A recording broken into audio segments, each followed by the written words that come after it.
Coucou les amis. Vous voyez, j'ai mis mon Gloss Fenty, il est trop bien le Gloss Fenty, il hydrate de ouf. Par contre, voilà, j'ai acheté un petit gobelet Starbucks. Je rêvais d'avoir un gobelet Starbucks depuis des années et je sais pas pourquoi j'en ai jamais acheté. Et du coup, dans ma péripétie à Lyon l'autre jour, ben j'en ai acheté un. Voilà, du coup je suis grave contente, mais je n'aurai plus de gloss à la fin de cette vidéo parce que je vais boire. C'est un Diabolo que je me suis fait à la grenadine, voilà.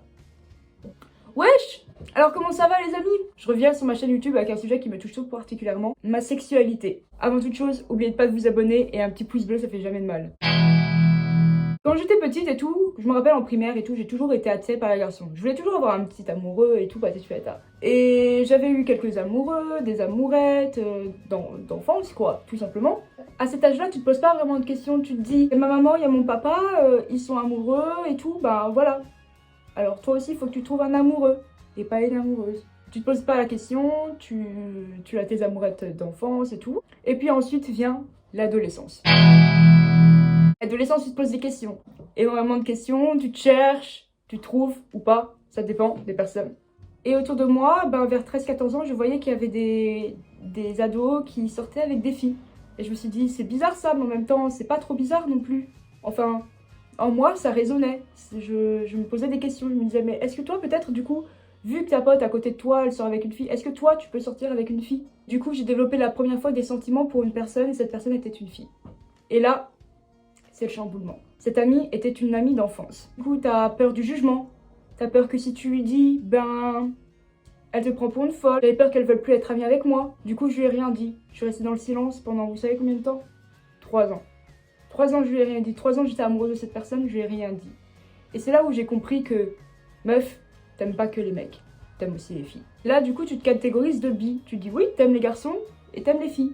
Parce que je suis sortie avec mon premier copain à l'âge de 15 ans. Voilà, ma première relation sexuelle avec cette personne-là en question. Et forcément, bah voilà, ça m'a plu. Du coup, je savais que j'aimais aussi ça. À mes 14 ans, je suis rentrée dans une école.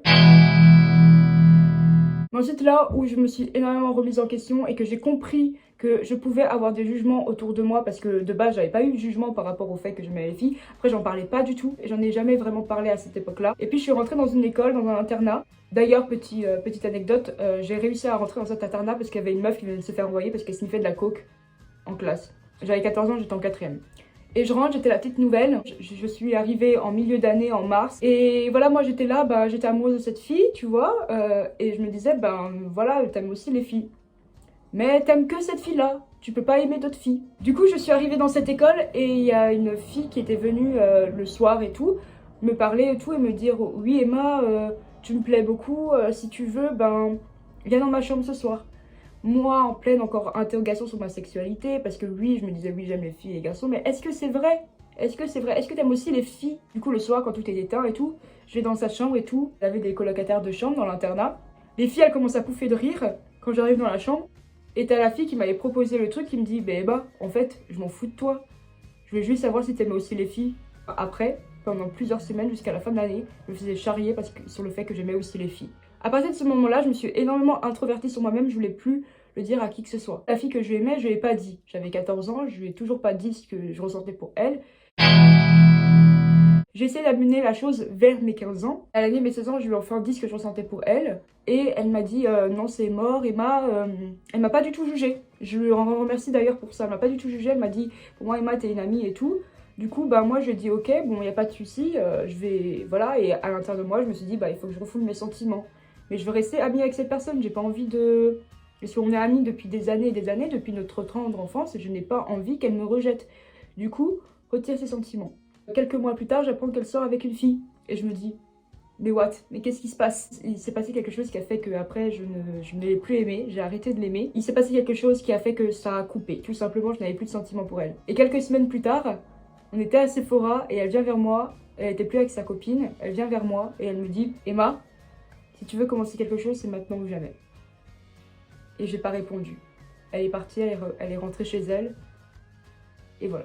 À partir de ce moment-là, je me suis dit, ok Emma, tu peux aimer les filles et les garçons. Parce qu'après l'école où j'étais, où on m'avait humiliée à cause de ça, j'avais pas l'impression d'avoir le droit d'aimer les filles en même temps que les garçons. Les gens, ils ont le droit de t'accepter pour ça. Ils ont même le devoir de t'accepter pour ça en fait. Puis après, vient l'année de mes 17 ans, je me questionne encore de nouveau. Parce que je comprends que je n'aime pas seulement que les filles ou les garçons. En fait, je n'aime pas les filles et les garçons, J'aime tout simplement la personne que j'ai en face de moi. Je commence à être attirée par d'autres genres, on va dire. Les transgenres ne me dérangent pas. Je commence à tomber amoureuse de transgenres. Par exemple, Bilal Hassani, c'est tout à fait mon type de personne. À ce moment-là, je me dis, ok, en fait, j'aime pas le genre de la personne, j'aime ce qu'elle est. Et je me dis, mais il n'y a pas de nom pour ça. Je suis bizarre, hein. Je ne connais personne qui est comme moi et tout. Et j'ai rencontré quelqu'un, une fille, qui me dit qu'elle était pan. Je lui demande, mais c'est quoi être pan? Et elle me dit, bah c'est aimer les personnes pour ce qu'elles sont et pas pour leur genre. Là, à ce moment-là, j'ai eu une certaine libération en me disant, je ne suis pas seule. Et en plus, maintenant, je peux me catégoriser. Je déteste me catégoriser. Là, j'étais rassurée parce que je me disais, je suis dans une catégorie, du coup, forcément, il y a d'autres personnes comme moi, du coup, je ne suis pas toute seule. Et là, tu te dis, bah, t'es pas bizarre, t'es juste normale, meuf, en fait. Trouver ma sexualité a été un long chemin semé d'embûches parce que j'ai été énormément critiquée au début de mon adolescence. Je m'acceptais pas, j'acceptais pas ma sexualité. Et j'avais peur du regard des gens, j'avais peur qu'on me juge. Parce qu'il m'est arrivé plus d'une fois où j'ai dit que j'aimais les filles et t'avais les filles à côté qui te disaient ah oui, mais même pas moi. J'aimais bien remballer la personne en face de moi qui était là dans le jugement et qui me disait oui, oh vas-y, ça veut dire que tu vas me toucher pendant la nuit et tout, nanana. Et je lui disais, meuf, j'aime les mecs, mais j'aime pas tous les mecs. J'aime les meufs, mais toi t'es pas mon type de meuf. Cette année, j'ai eu la facilité à dire qui j'étais, ce que je suis. J'avais la facilité à avouer ma sexualité. J'ai vraiment fait mon coming out à mes parents et à ma famille ce Noël-là, en leur disant, ça se trouve un jour vous pourrez me retrouver avec une fille comme un transgenre, comme je ne sais pas. Je leur ai dit, je n'aime pas le genre, je n'aime pas les filles, je n'aime pas les garçons. J'aime tous les genres, mais c'est pas forcément parce que j'aime tous les genres que j'aime tout le monde. En conclusion, je sais que je ne suis plus tout seul. J'aimerais bien connaître aussi vos histoires, comment vous avez accepté votre sexualité. Après, c'est très dur de dire ça pour les hétéros. Les hétéros sont dits normales dans la société. Une fille, un garçon, et que tout ce qui est autre, c'est contre nature. S'accepter hétéro est totalement facile et totalement naturel. Accepter qu'on aime le sexe opposé ou d'autres genres, c'est beaucoup plus compliqué. J'aimerais juste vous dire, acceptez-vous comme vous êtes. Vous serez de façon jugé pour tout et pour rien tout le temps. Tout au long de votre vie, on vous jugera, on vous critiquera, et pas forcément par rapport à votre sexualité. Il suffit que vous rentrez pas dans une case, dans quelque chose, vous serez critiqué. Alors juste, acceptez-vous comme vous êtes, vous aidera beaucoup à vous aimer vous-même, et vous avez le droit d'aimer qui vous voulez. À partir du moment où vous êtes dans la bienveillance et que vous ne faites pas de mal, vous avez tous les droits.